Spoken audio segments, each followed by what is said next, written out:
Just got back from Indianapolis, Indiana, from HorrorHound. Had a great time over the weekend. Love the town of Indianapolis. People are awesome. Food is awesome. Great town. Can't say enough about it. Thank you so much for the warm welcome, and I can't wait to visit again. Tonight, I actually have interviews from HorrorHound. Bob Gimlin, Travis Walton, Amy Boo. Several people sat down. We did an interview while we were there. My mic was damaged in transport, so if I sound a little hollow in the interview, that's why. I gave the better mic to my guest. But if you've had an encounter and you'd like to be on the show, shoot me an email. My email address is wes@sasquatchchronicles.com. And if you get a chance, check out sasquatchchronicles.com. You can become a member and get additional shows. And this episode is sponsored by MyBookie, mybookie.ag. Definitely check them out, mybookie.ag. It's fast, it's easy, they pay when you win, and let's face it, where you're betting is just as important as who you're betting on. With the NFL season starting in the US, this is the best time of year to bet. Bet with the best at mybookie.ag, online sportsbook. Only at MyBookie can you bet on your favorite teams, athletes, and receive rewards for your action. What are you waiting for? Join now and MyBookie will double your first deposit. Use promo code Sasquatch to activate the offer. That's promo code Sasquatch. Visit mybookie.ag today. You play, you win, you get paid. Definitely check them out, mybookie.ag, and don't forget to use the promo code Sasquatch for them to double your first deposit. And I want to thank MyBookie for sponsoring the show. Let's get on with it tonight. Here's my trip to Indianapolis, HorrorHound. Thank you to all the people in Indiana.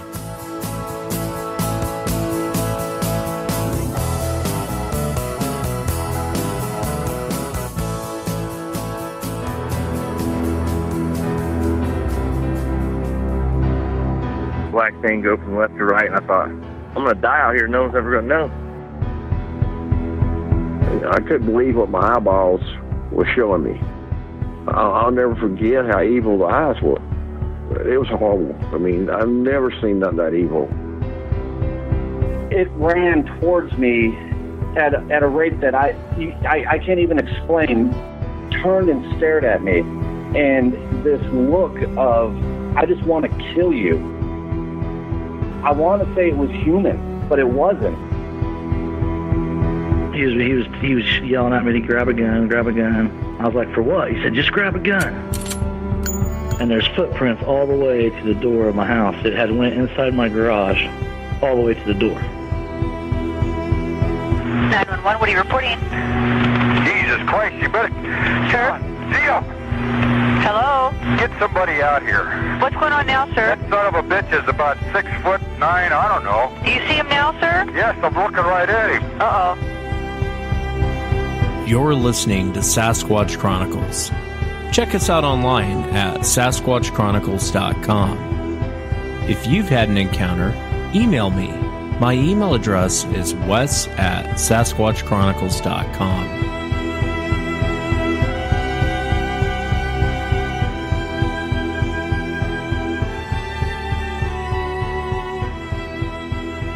Welcome to the show, everyone. Thanks for being here tonight. We are here at HorrorHound, and I'm sitting with the legend himself, my good friend Bob Gimlin. Bob, how are you, sir? Fine, thank you, Wes. What do you think of this event? Hey, this is great. Hey, I met a lot of wonderful people here. This is just a really great event. Yeah, I missed your presentation yesterday. I wish I would have went in there and saw what you were doing, but it's been, this is my first time in Indiana, Bob. You've been here before? Well, no, not really.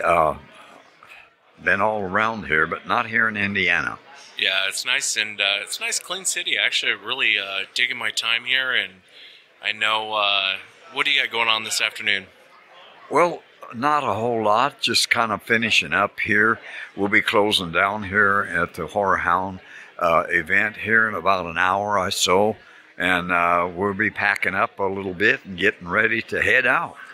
Yeah, I know the fans love you, Bob, and I know this will be your last, one of your last appearances.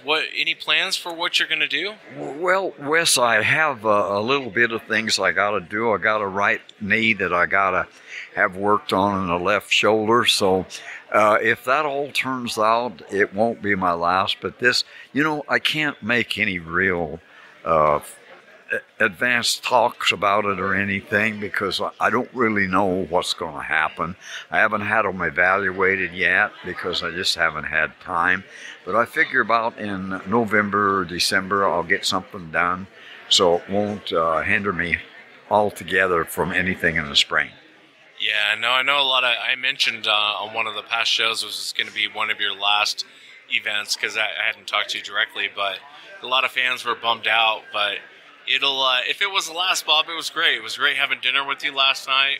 I know we did cheers last night, and I'll definitely miss seeing you on the road. Oh, hey, Wes, it was a great evening. Had a great dinner and a great cheers with you. And you're always a great guy, Wes. And I hope all the listeners out there understand this, because if you knew Wes in person, you'd love the guy. Oh, you're too kind. You're too kind, Bob. Oh, no, never, no. It was great seeing you. I love seeing you, and you're one of the main guys that wanted to come. Even though we're friends, I still, I'm like, I got to see Bob. I got to see Bob when we get there. So it was great seeing you on this trip. Well, thank you, Wes, because it's great seeing you, too, You're always doing great things for me, and I really do appreciate it. Thanks, Bob, and thanks for coming on. Well, hey, you're welcome, Wes. It's a pleasure to be coming on and talking to folks. I just hope that I hope everybody's having a great time and enjoying life as much as I am with Wes. Absolutely. Thanks, Bob. You bet. Thank you. Next up on the show, I want to welcome Amy Boo. Amy, thanks for coming on. Thank you for having me. Yeah, I appreciate you being here. And I know you had your own encounter of yourself. Sorry, there's people taking pictures of it. It's really throwing my game off. Tell me about your encounter, if you would, because I know we briefly talked about it the other night. Great. I've had two possible encounters. One was what got me into Bigfoot. It was in 2012, and I was a passenger in a car driving over a bridge over the city's water supply. It's called Meander Reservoir in Youngstown, Ohio, in Mahoning County.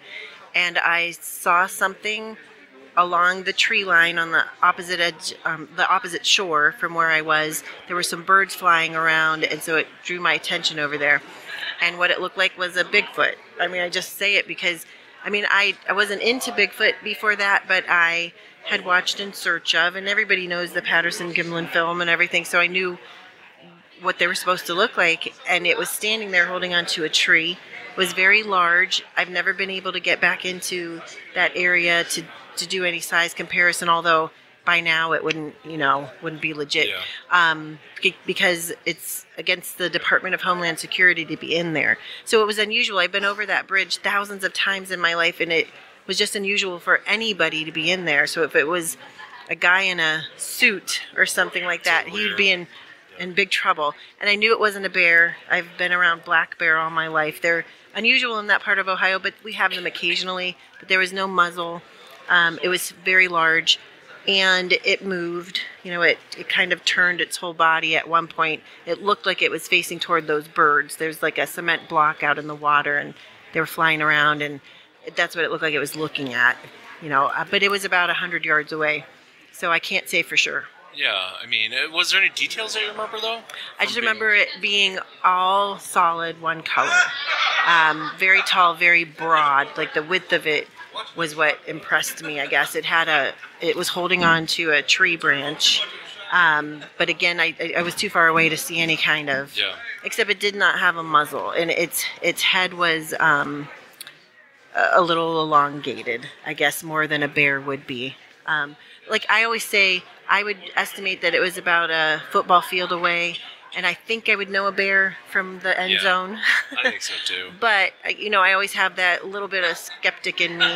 But it's what got me started in it. I started researching, Googled it, like what in the world, is there some, in my head I'm thinking, is there some guy running around where he shouldn't be doing this? And instead I found other encounters right in that area, and bam, like I was hooked.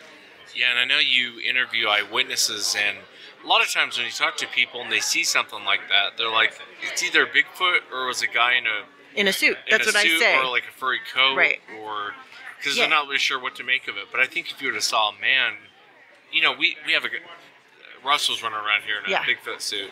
I mean, most of Bigfoot, you can tell they're suits. Yeah. And then the thing that I saw, it was through a FLIR in 2018, and myself and another guy I was with watched this really large creature walk away from us down a power line cut. And after it disappeared, because all we could compare it to at the time was there were the radio towers and then there were trees. And so it was walking down the pathway between in the middle of the night. We were watching it through the FLIR. There's a longer story, but I'm making it short. Yeah. And we sent 2 guys down there. First we sent Lester down, and I'm not sure how tall he is, maybe 5'10", 5'11", and he looked dwarfed to where this thing was. And we positioned him right next to the base of a radio tower because that still had some residual heat. So we knew that was the first place that the guy I was with, Jesse, had spotted it. So Lester looked really small. And then we had a guy with us named, we call him Big Kevin because he's like 6'7" or taller. And we put him down there, and he looked really small compared to what we had seen. Really? And we didn't talk to each other for 3 weeks about what we had seen. We both wrote down what had happened. We both drew pictures of what we saw. And then after 3 weeks, got back together, had researchers that were with us, like kind of cross-examine us, I guess, and matched up really perfectly. So that, even though it was through a camera, that impressed me more because it was so big and it walked all the way down the cut. I knew from being there in the daytime that there's a river down there and a pretty steep embankment. And it's not that it would be impossible for a person to go down there, but it just like went down, like you watched it go down there. Yeah, usually on a FLIR too, you can tell if someone's wearing clothes or not. Yes, yeah. And we could tell the people were people. We could tell the deer in the area were deer. This thing, I drew it kind of almost like a walking Christmas tree. I said like it had it was pointier at the, not a sharp point, but narrower at the top and then just kept widening out. It was very large. And again, the skeptic in me, I was like, well, could it be somebody in a rain suit, or something? But it looked different than. It's a weird place to be in the middle of the night. Yes, it was. Especially with that. And it was rainy. It was like perfect. Yeah. I know you take a lot of reports. Is there one report from an eyewitness? Because you do a lot of work with the BFRO. Mm-hmm. And so you talk to a lot of eyewitnesses. Is there one in particular that really sticks out to you? There's a couple. One of my favorites, I have 2 favorites, but I would say my very favorite that I've personally taken, I've interviewed the person, I've taken their report. One was in Mahoning County, again, the same, not too far the way the crow flies from where I had my sighting, possible sighting. And this was a wildlife exterminator. So he was out culling coyotes, and he knows his animals, right? Yeah. And he was there. He had he was getting his rifle and different stuff out of the trunk of his car, and he saw something like through the forest, like over into a meadow that was white. And he thought maybe it was some kind of a turkey or something at first because there were other turkeys around, and he's like, maybe it's just an oddly colored something, but it would seem to be at a little distance from the rest of the turkeys that he saw. So he didn't really pay it too much mind, but then when he went into the woods, he's looking for these coyotes that have been bothering people, and he said he saw, he used to also manage like a wildlife preserve down in Florida. So again, this was in Ohio, but he knows animals, and he knows wild animals in particular. So he saw from a little bit of a distance this white something again, and he's like, is it a really large snowy owl? Is it a porcupine? Because sometimes they can be white, the quills. And it kind of went away, and then it came back. He was going into the forest. It came back. The closest he got to it was about 50 feet, which isn't very far. And he said he thought some kind of a primate had escaped from somewhere. He said it was small. It was like 4 foot tall. and it was swaying back and forth. It would go into the woods and then it would come back out, like almost like it was curious about him, but it would be further back and further back. And he said at one point he wanted to lift his gun to get a better look at it, and then he just hesitated because it looked so much like some kind of a primate. He thought, well, could it be a kid, dressed up, or, like all these things going through his head. He never thought about Bigfoot. That wasn't on his radar. And finally he said whatever it was seemed to be wanting him to follow it, and he didn't want to follow it anymore. And what's interesting about that one, first of all, the witness was so credible, but also I talked to another guy several years later who had never heard of that report, and he said that he was in that same area. It ended up being about a half a mile away from that same year, had found, and he showed me pictures of some small, unusual footprints. So it was the half a mile of, maybe even less than a half a mile from each other. So in Ohio we have quite a few reports, and going into the Alleghenies of Pennsylvania, of white creatures. So maybe it was the same one. Why did he say he thought the thing wanted it to follow him? Well, he said that was just the impression, that he got, because it was closer, and then it would disappear, and it would come back out, and then it would disappear and come back out further away, and he was following it, so he didn't know, he says he doesn't know. I've actually heard that before from my witness. That's why I asked that question. He said it. He felt like after a while he was going after, and he's like, wait a minute, it's like toying with him a little bit. But that was one of the reports that he came on with my Project Zoo book with the conference call, and he was telling them about it, and the swaying back and forth movements, and just the curiosity if it was some kind of a juvenile really resonated with them, because they work with great apes. Yeah. So it was kind of cool. And I know you have Amy's, what is it? I can't see it from Amy's Bucket List Expedition. It's like an acronym for ABLE. ABLE, yeah, on Facebook. But do you want to talk about that and your Project Zoo book? Sure, I can talk about that. Thanks. Well, ABLE is something very personal to me. I am a 2-time cancer survivor. And I didn't know that. I am, yeah. And I decided after they thought I had it back for a 3rd time, it ended up being this weird disease called histoplasmosis, which you get from breathing in bird poop. So it's kind of interesting. But if you're going to have something, it might as well be interesting. Yeah. Anyway, I got better from it. And I'm like, I've wasted a lot of time being miserable in my life. And I just want to come up with a real bucket list. You hear about it, and I want to do these things. So Bigfoot and is way up high. It's actually not the highest thing on my bucket list, but I want to actually do this because I'm really interested in it. Then after my brother passed away in 2015, I kicked it up a notch, and I really started going after that. And so now, as much as I can, I try to do the things I really want to do in life. So what's on the bucket list? You want to know my number one thing? Yeah, number one. I want to be in a demolition derby. What? I do, so bad. So I keep telling Lester he needs to find me a car. So next year I think is going to be the year. Wow. Really badly want to be in a demolition derby. That's kind of an odd. I know, but I've always loved watching them. I want to be in one. That's cool. Yeah. That's cool. So it's going to happen. What's number 2? Number 2, number 2 is that I would like to go on an adventure with Adam Davies. Oh yeah, Adam's a great guy. He's such a hero of mine, if you want to say that. I know it sounds lame, but it's true. He'll laugh about that. But he's been a really good influence on me navigating my way through all this craziness we call Bigfootery or whatever. And it's crazy. It is. And so he's just been a big help. And the reason I like him so much is that he's also an educator. I'm a teacher.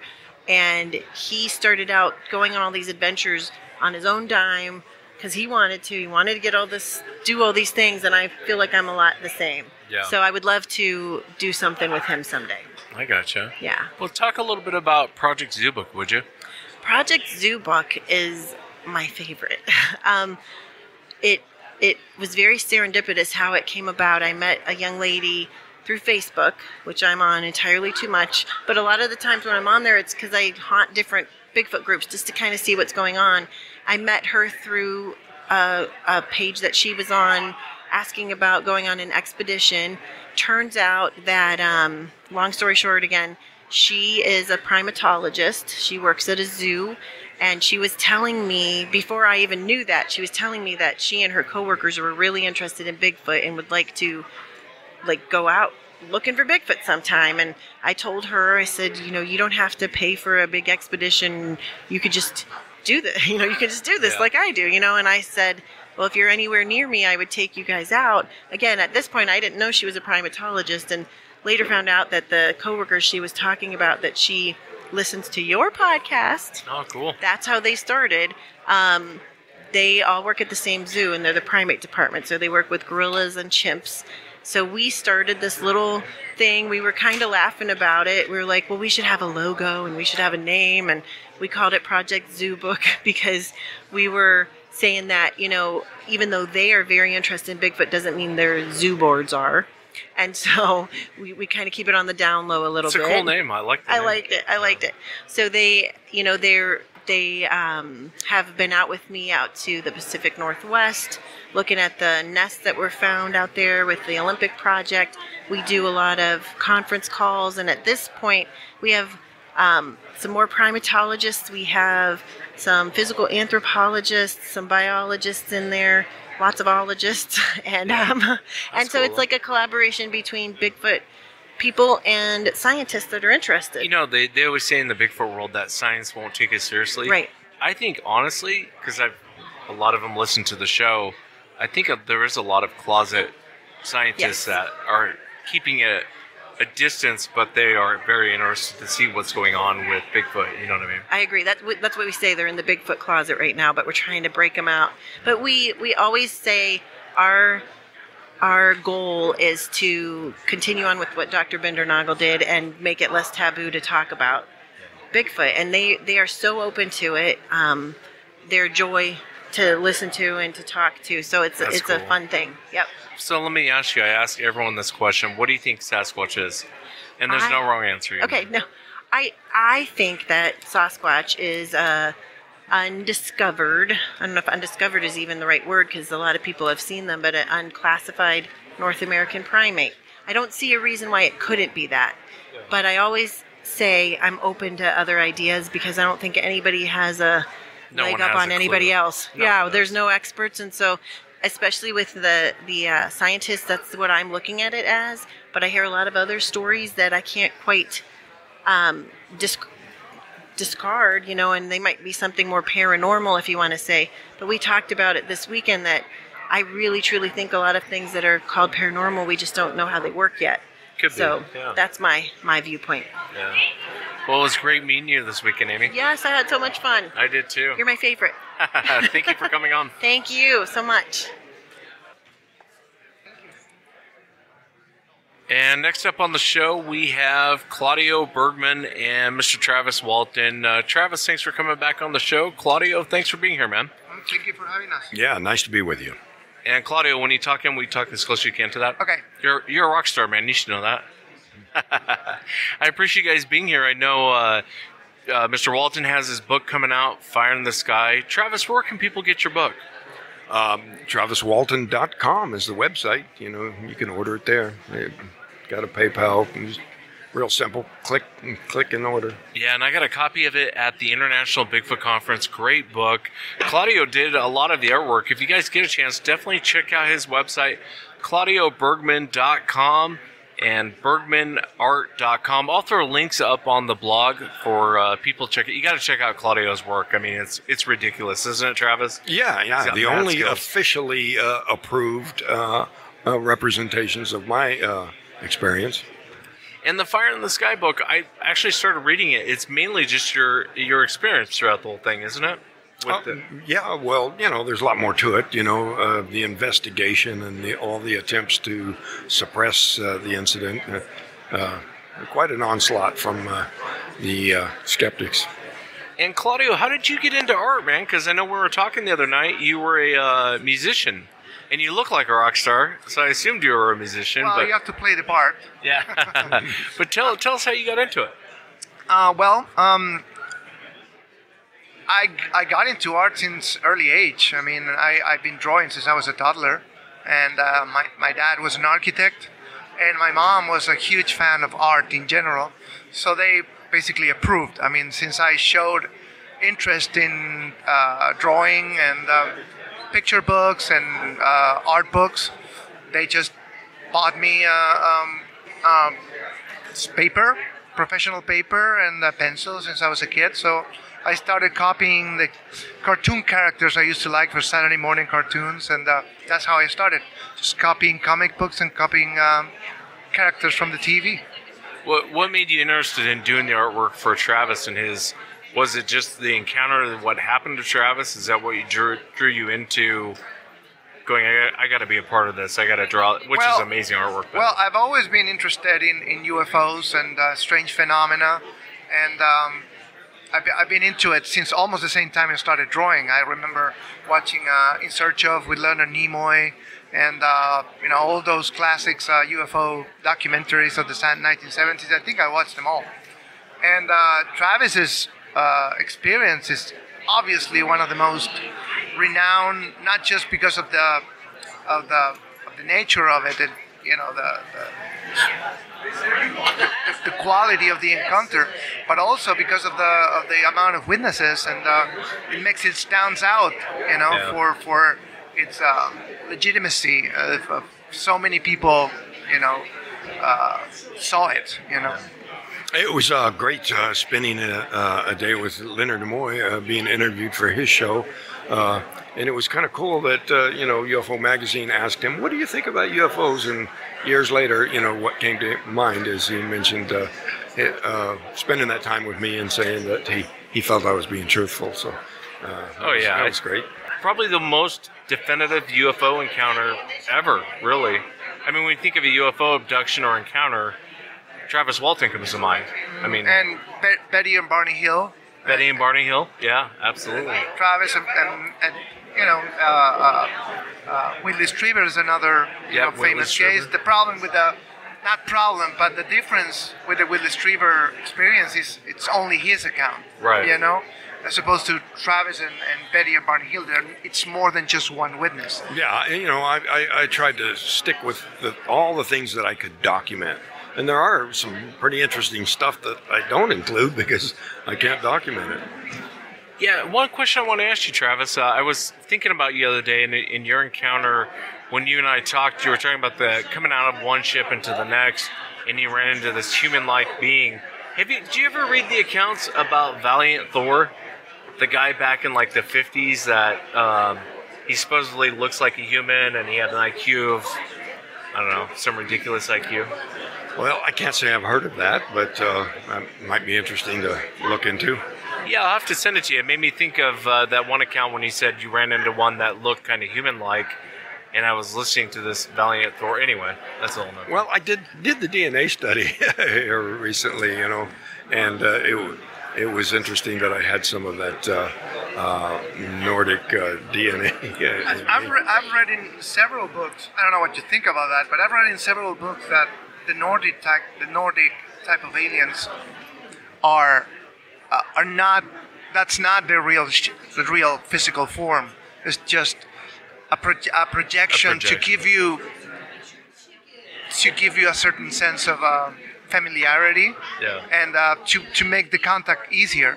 I don't know if that's true or not, but I don't know. It's an interesting concept. That these aliens look so alien that they need to project into your mind, a reassurance type of image, Which makes sense. I agree that was kind of one of the explanations of that I came up with as to why that was what was the type of being that intervened once I was combative and wasn't going to cooperate. And the three little guys that were there when you woke up, they left the room, and then the tall blonde guys came. The one guy came in, right? It's like one guy's out and then one guy's in. So the theory was they came up with something I wasn't going to be combative with, that I would cooperate with, because it was very important that they get me back under anesthesia in order to complete the medical treatment. Right. It's an amazing account. Definitely check out Fire in the Sky. And it's TravisWalton.com. TravisWalton.com. TravisWalton.com. And another important thing we should mention is Travis is going to put out a new edition of the book next year. Oh, cool. And he's going to have a whole set of new illustrations. So we're probably going to start promoting that towards the end of this year and early next year. Well, you guys are welcome to come back anytime you guys want. Well, Promote thank you. whatever Thank you you guys so much. want. Yeah, absolutely. And definitely check out ClaudioBergamin.com. Again, I'll throw up links. And BergmanArt.com. You got to check out Claudio's work. He's got mad skills. Mad skills. Fantastic stuff. Yeah. That's what people say. Thank you. Thanks, fellas. All right. Thank you so much. Well, I want to welcome Justin to the show, who made a movie, Path of the Beast. It's coming out.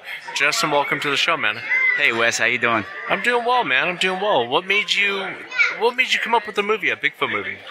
Well, as I was telling you earlier, ever since The Legend of Boggy Creek, I've always wanted to make my own Bigfoot movie, right? And my first film was a horror film, and I was like, man, I really should just stick to the horror genre. Especially I feel like Bigfoot's so good for that. But at the same time, it's like I didn't want to make something that was putting Bigfoot in the wrong kind of light, that it's some kind of evil monster out there, right? I wanted to give it some kind of human elements as well. So when I was coming up with the concept of Path of the Beast, I thought, man, let's just make this, a good Bigfoot film, right? So to be honest with you, I did a bunch of research when writing this script for this film, and I actually started with Sasquatch Chronicles because I thought, hey, what's the best place to figure out what the heck Bigfoot is? Because for me, it was like the hardest thing is defining what Bigfoot is, right? Because it fits underneath so many different realms. So I checked out Sasquatch Chronicles. That's how I actually discovered you guys. Been listening to a ton of your episodes, and I was telling you, there's so much content out there. And it's fantastic, man. And once I kind of figured out what I wanted to do with it, I started writing the script. I got involved or learned about the missing 411 stories, and I thought, oh, that'd be a great element to kind of pull into my movie as well. And that's kind of what got me going. And is the movie out, or when is it set to come out? It's actually right now it's in post-production, so everything's been filmed, and all we're doing is waiting for editing, color correction, all that jazz. And once that's finished, we're going to look for, shopping around for distribution. But, yeah. Path of the Beast. Well, I'll definitely have you back when you bring it out. How is it going to be distributed? Is it through Amazon or Netflix, or is it going to be DVDs? So, as an indie filmmaker, there's different things or techniques you can kind of do, but I'm just going to shop it around. I think I'm going to try to go to the American film market and see if I can sell it right out. But if not, the thing I'll probably go for is Amazon, because a lot of people have Amazon. Yeah. Yeah. You'll definitely have to come back when you get the movie out. Now, you made another movie. What was it, Black Eyed Kids? Yeah, it's about the Black Eyed Kids. It's called Black Eyed Children Let Me In. I actually made it a few years ago, actually. I was in college, and I heard the stories, and I said, what a crazy or scary concept. Why hasn't anybody made a horror movie about this before, right? So, I got some friends together, some actor friends, and I used my sister, who was 11 at the time, and I made a full-length horror film. Yeah. Where can people get that, the Black Eyed Kids? Oh, it's all over the place. But Amazon Prime, I send people to, because if you have Prime, it's on there for free, so check it out. All right, cool, man. And I'll definitely have to have you back. I want to ask you, though, real quick before we go, what do you think Bigfoot is? Holy cow. I get pulled all over the place with that one. I not to give anything away from the film, but I really feel like it's some type of human, right? It's just like a subspecies of human. And, I don't want to go too crazy with it, but it's like, for me, it makes sense because, if there's this human out there, what kind of rights does it have? And I feel like if it's out there, the government knows it's out there, right? And why aren't they revealing that they know? Well, maybe it's dangerous to the public, the general public, and maybe it is humans. And, like I said, what kind of rights does it have? It's a good point. I know a lot of people think that, and that's the beauty of this topic is no one really knows, you know what I mean? But as you hear encounters, there is times where you listen to it and you think, wow, that's very human-like behavior. There's a lot of times where you listen and you go, that's very animalistic. But there is those weird times, man, where you're not really sure. I was just telling a fan had stopped by, and we were talking about episode 515, I Shouldn't Be Alive, where Claire from the UK came here to visit. And a lot of what she describes reminds me of almost like two individuals arguing. It wasn't like animals. It was more like people arguing over whether to kill her or not. You know what I mean? It was bizarre. So you're right. I mean, you could be right on your theory. You know what I mean? Oh yeah, and I was just thinking like they're around with the Native Americans, and they probably saw what happened when like the settlers came over here, and how like these Native Americans kind of fizzled out. So it'd be in best interest for Bigfoot or Sasquatch to stay away from people. So that's why like for them it's like let's stay far away from these guys as possible. And they're like they know so much. They're like part of nature, and they just know how to live and survive. That's a good point, man. Well, Justin, I'll have to have you back, man, when you get your movie out. But I appreciate you coming on, brother. Yes, sir. Thank you so much. This is awesome. And we are back with Lee. Lee, welcome to the show. Thanks for coming on, man. Thank you. What do you think of HorrorHound? I like it. We just came from Crypticon because we found out everybody was down here in Indianapolis, and we were from here, so we just beat feet back to Indiana to come here. Oh, nice. To be with you guys because we saw the lineup and thought, this is cool. Oh, thanks, man. I appreciate you coming out. And I know you were telling me about your grandfather earlier. Would you mind kind of recounting what your grandfather told you? Yes, sir. I sure will. I'm from northern Indiana originally. Around the Yorktown, Muncie area. And I'll give you a little background on my grandfather. He was a Sunday school teacher part-time, and he also was worked at a tool and die shop. Oh, sorry. Oh, that's all right. A tool and die shop where he was part of the packaging and distributing, like boxing stuff up and shipping it out. Yeah. But this story that happened to him happened probably the early 60s is what I'm gathering from it, because he had said at the time he had 3 young children when he talked to this individual and couldn't go with him where he asked him to go. But he worked a night shift at a place that did shipping and handling, because that's kind of what he did his whole life for a regular job. And a guy hires in, and as things go at nighttime when you're working and things get slow, you tend to have a conversation about different things. So the conversation came up. My grandfather asked him, he says, well, do you think that there's such thing as other life in the universe, or, aliens or UFOs or whatever?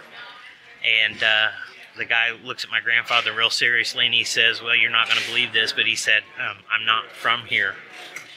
And my grandfather's like, yeah, right. This guy's crazy. And the guy goes on and he tells him that he came from the planet Venus, that they lived in the interior of it. The cloud cover on the outside was man-made. And so my grandfather is thinking, man, this guy's really, really weird here. And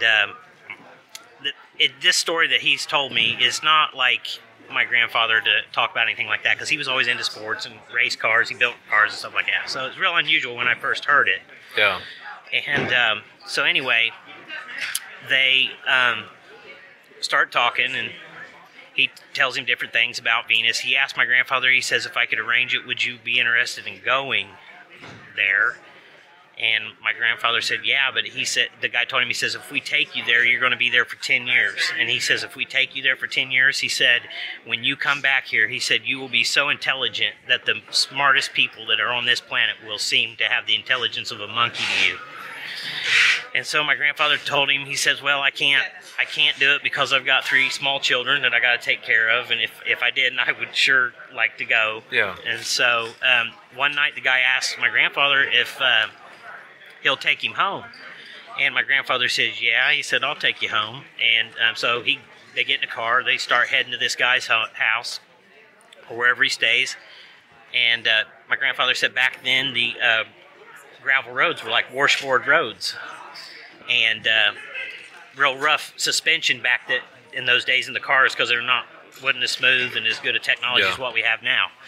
So anyway, they're driving down the road, and it's just really bumpy and beating them to death in the car. And my grandfather says, the guy turns to him and looks and says, do you notice anything different about the car? And my grandfather says, yeah, the road's smoothed out. Well, this guy told him, he says, I'm making it levitate off the, to where the suspension's not. He actually could. He wasn't touching the ground. Well, it wasn't that the car wasn't touching the ground. He had relieved pressure with his mind off the suspension somehow. So my grandfather thinks that's weird, you know. So he takes him home or whatever, and then comes back to work. So they get to talking more about the extraterrestrial stuff. He says to him, if I could arrange it for you to go to any planet in the solar system, where would you like to go? And so my grandfather tells him that he would like to go to Mars, because he always liked to watch, I think it was either Buck Rogers or Flash Gordon, but I think it was Buck Rogers. And that kind of piqued his interest. And so the guy says, okay, well, I'll arrange for you to go. Well, at the same time, he'd asked my grandfather about, he had never been with a woman before, because he said where they come from, that they didn't do that or whatever, you know. And so he asked my grandfather if he could arrange for him to meet a woman. So my grandfather said yes. And so my grandfather takes him to a red light district. He goes in with the guy. He said he picks out a woman. They go upstairs. Can I say that on the air? Yeah. Sorry. Picks out a woman. They go upstairs, and about 15 minutes later, they come back down, and the woman is like shaking her head in disbelief. And so my grandfather said, back in, you just didn't ask people, well, what happened, or, you know, because that wasn't a proper thing to do. Right.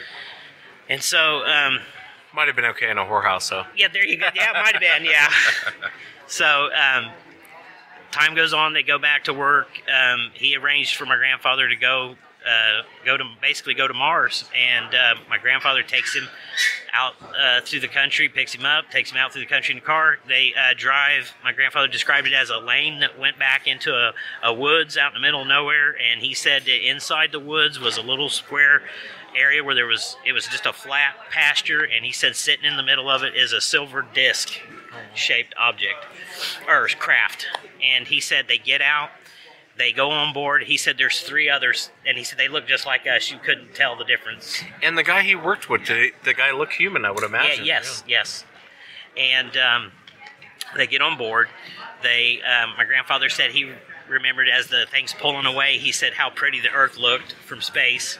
And he said just as they were getting above it and away from it, he said it was just like the flip of a switch. They were in the atmosphere of Mars. He could see Mars. They're coming down. They're going down to the surface. And he says as they're approaching towards the ground, the crew tell him, they said, now we're going to go down here and we're going to show you that there is life here. And he said the life lives underground, but he said in no way, shape, or form are we to make contact with these beings. So they land, my grandfather and them, they get out of the craft. He says, he describes it as like a desert, like red surface, and he said there are boulders, there's a great big boulder outcropping, there's behind it, observing these creatures coming up out of the ground. And my grandfather, I asked him, I said, well, what did these creatures look like? And he said, these creatures, he said they were 7 to 8 feet tall, covered in hair from head to toe, but they had human features, facial features. And he said it's what people would consider what they think a Bigfoot would look like. Interesting. Huh. And so he gets so excited. This is the story he tells. He says he gets so excited. He's like, I'm from Earth. I can't believe it. I'm on Mars. I'm just so excited. He's just pumped. And he tries to go around the rock to make contact. And he said when he tried to do that, he said it was like he got zapped, like they knocked him out, like stunned him with something, knocked him out. And the next thing he knew, he was bouncing half on and half off of the bed at home. At home, huh? At home. And so he goes back to work. The guy doesn't come back to work. He's gone. And so weeks go by, and it's like this guy has never existed, you know, kind of thing. And my grandfather's thinking he's going crazy, and then he remembers that he had taken him to this brothel where this woman was at. And so he goes back there, and he finds the lady, and he says, do you remember a few weeks ago or whenever this happened, I brought this guy in, such and such, and the lady tells him, she says, yeah. She said, I remember that. And he said, do you mind if I ask what happened? And she said, no, not at all. And she tells my grandfather when they get up to the room, he doesn't want to do anything with her, but he wants to interview her and ask her why she does what she does, how she does it, more anatomical questions like anatomy and stuff like that. So. Strange. And it's a strange story for your grand. I mean, if he's going to make up a story, it's such a bizarre story to make up. I mean, was there anything else from that you remember from him telling me about either being on Mars or this gentleman that he Well, the only other thing else that I have about it is that my great-grandparents, they were alive when I was a little kid, and I remember my dad and them talking. That's how I even found out about it, that it even happened, because nobody would ever talk about it. He didn't even tell me about it until I asked him. And he tried to tell them the story, and when I would go over to my great-grandparents' house, and I'd try to watch, like, Logan's Run or Battlestar Galactica or whatever in the 70s, they would say, you're not going to watch that, and they would shut it off, and I never knew why. And my great-grandfather had tried to tell them, or my grandfather had tried to tell my great-grandparents what had happened, which would have been his mom and dad, and they told him that they didn't believe him, they made fun of him, they ridiculed him, and he started crying. And so he just clammed up and would never tell that story. And he probably would have never told that story unless I specifically asked about it. And so I asked my dad, I said, Dad, I said, when you was little, I said, did he ever take you and show you anything like UFO or anything like that? And he said one time, my dad said one time, they got in the car and he took them out to show them where it had happened. And he said, as they're approaching the place, my dad said this silver bullet-looking type object is hovering, like above the trees. And he said it turns, just like turns on edge and just shoots straight up, just gone. Wow. So yeah, it's an amazing account. You hear of accounts like that today, and I don't really know what to make of it. A lot of people claim they've been to Mars, and which I think back when this happened to your grandfather, you would think, that's impossible. I don't know that it's impossible now. And you hear these accounts, you're just not sure what to make of it. Bizarre accounts of people going there for 20 years, like on the confessionals, 20 years and back. Yes. And I know the guy he had on that claimed he was part of some secret space program. He talked about Mars. And I remember telling Tony, either he's lying or that really happened, or someone implanted those memories in that poor guy's head. I don't think he's lying, because I don't get one sense that this guy's lying. They're like, those memories to those guys is as vivid as just like, it's more than just like a dream or whatever. There's a guy by the name of Dr. Frank E. Stranges. I don't know if you can find it on YouTube anymore, because of the way they've changed things around, but if you can find interviews on YouTube about Dr. Frank E. Stranges, it's almost the things that he says on there about that guy, and like that he had like abilities, like he could like appear. You're talking about Valiant Thor, yes. Valiant Thor, and for the audience, look up Valiant Thor. It's a guy that claimed that he was an alien, and there's a lot of weird things around this mystery man showing up, and then he was gone. I didn't mean to cut you off. For the audience, that's who Valiant Thor is. There's the problem that I have with the Valiant Thor thing is I think that, Howard Menger talked about Valiant Thor also, and that's how Frankie Stranges got onto it, I take it. But you know who Phil Schneider is, the guy the underground bases? Phil Schneider had a picture that didn't look total. He claimed that it was Valiant Thor, but like the guy has blonde hair in it, and the original photograph supposedly of Valiant Thor, he's got black hair. Yeah, so I've seen that discrepancy, but Dr. Frankie Stranges says some things in there that my grandfather kind of validated before I even had ever heard of Frankie Stranges. I was watching like a show at like 1 o'clock in the morning, like Sightings or something like that, like in the late 90s, and Frankie Stranges comes on, and I'm like, I've heard this before. Yeah, and if you look up to President Eisenhower, he was acting weird right after this guy claims to have shown up. He does a lot of odd things. His behavior is way off. Yes. And they claim that he meant Valiant Thor, but his behavior is way off. But I want to ask you about your encounter. You had the encounter here in Indiana, correct? Yeah. You want to know about the footprint and the eyes and all that? Yeah, tell us about it. I'll tell you the first encounter that I had was around 93, 94. I didn't get to tell this to you, but I was deer hunting, and we got a permission to hunt a new place, and it was me and my two cousins, and I didn't have a tree stand at the time, so I was going to hunt on the ground. So my cousin picked a place on the outside of this woods, and I went in about 200-300 yards, and I found an area where there was 4 ridges that met, and down in the bottom it was a bowl, and if the deer came in there, they was going to be within 30 yards, so I was going to get a good shot because it was an opening day of gun season. Yeah. It was foggy out that morning. We got there about an hour before daylight. It was foggy. It was so pitch dark black that you couldn't see your hand in front of your face. So I find my way back to the tree in the dark because I broke the trail and felt my way back there. I get to the trees where I set up my little blind behind the tree, and I lean my gun up against it, and I'm standing there. And probably about 15 minutes into the hunt, I'm hearing something coming down the ridge to my right, which would be in the deepest part of the woods. So I'm thinking, man, these guys are running deer in here, and I'm going to get the pick of them. You know, I'm going to get the big boy this morning. So yeah.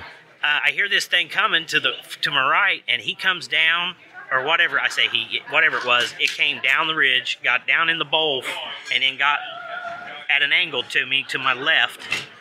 And it looked like, at first when I saw it, it looked like two lights kicked on.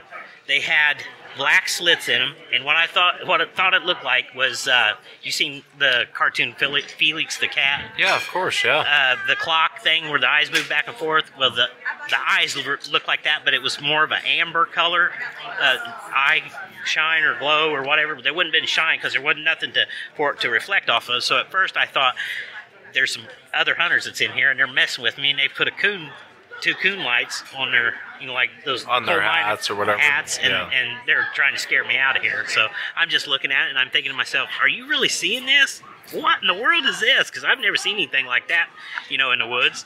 And so just as quick as it came, it either closed its eyes or it turned its head, and then it just continued on out of the woods. You heard it leave too? Yes. And you talk about the slits like a snake? Yes, like a reptile would have the slits in its eyes.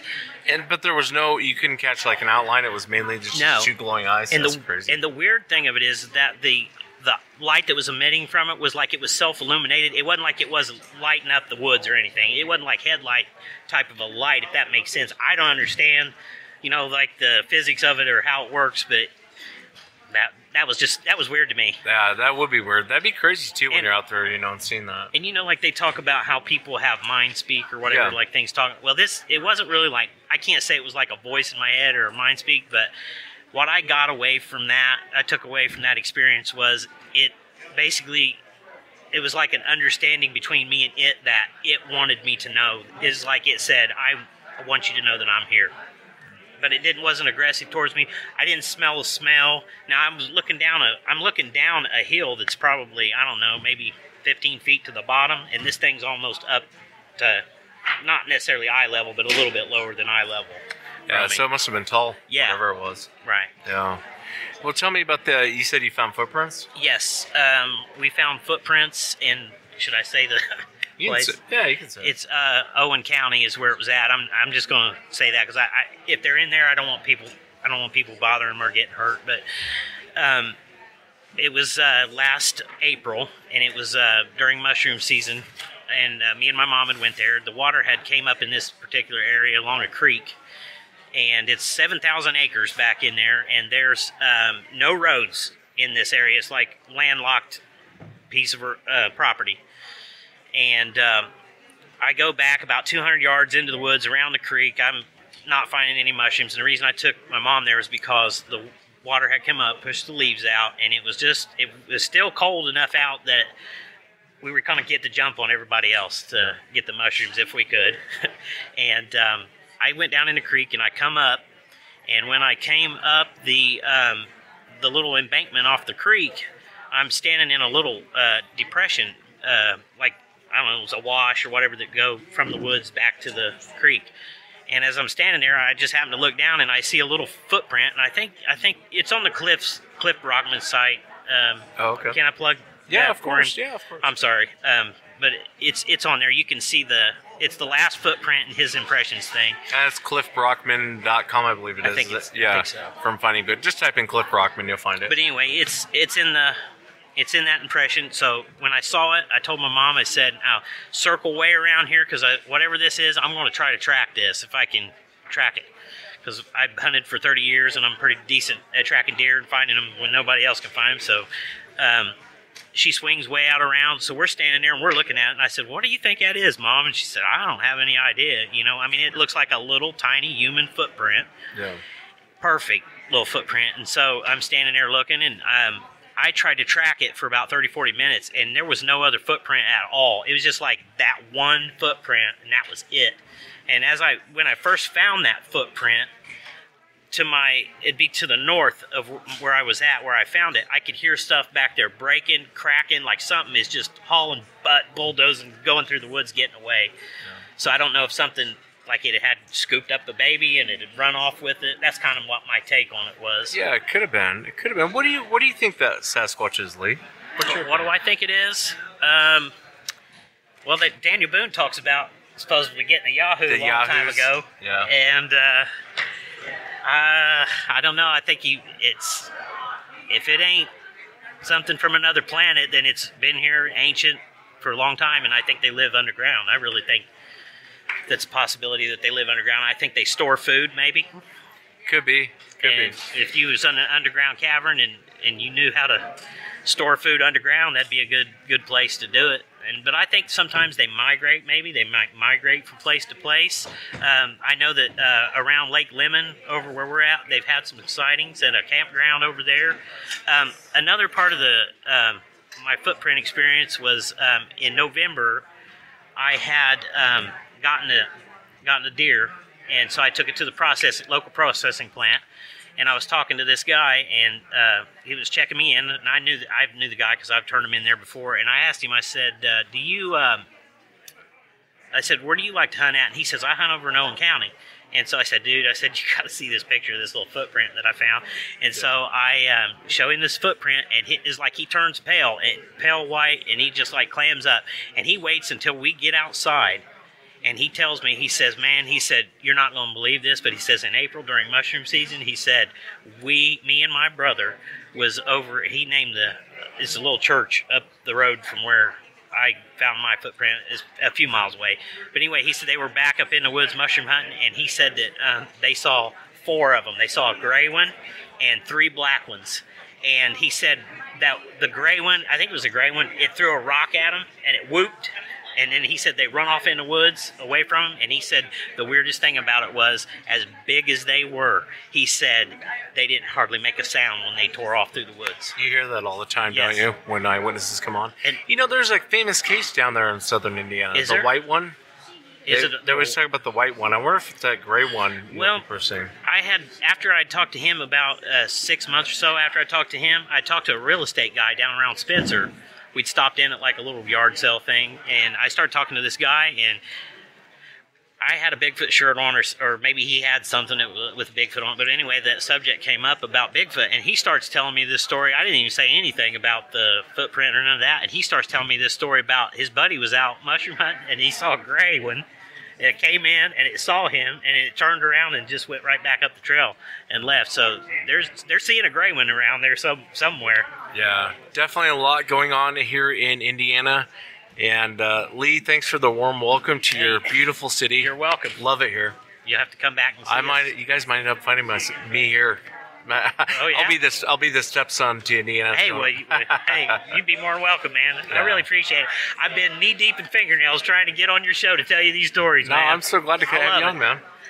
Thanks again for coming on. I'm glad I got to tell you this, man. Yeah. That means a lot to me. Yeah, brother. Appreciate it. I wish you the best, sir. Thanks, man. And that's it for tonight, everyone. Remember, if you've had an encounter, shoot me an email. My email address is wes@sasquatchchronicles.com. If you get a chance, check out sasquatchchronicles.com. You can become a member and get additional shows. And we are out of here from HorrorHound. Lee, thank you again, sir, for coming on. Thank you very much. Have a good night, everyone.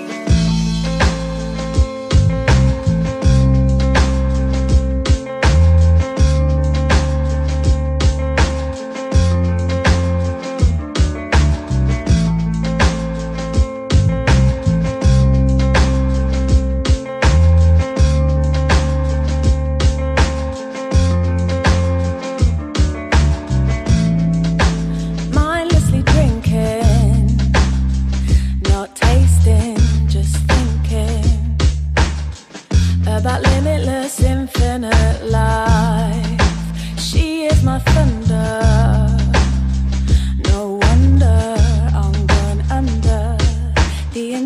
intoxicating danger I like. Save me from myself, let me drown in my black lake. Let me float away. Save me from myself, let me drown in my black lake.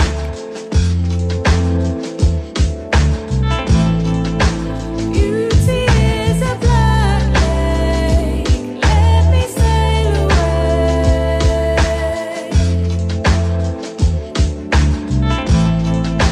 Beauty is a black lake, let me sail away.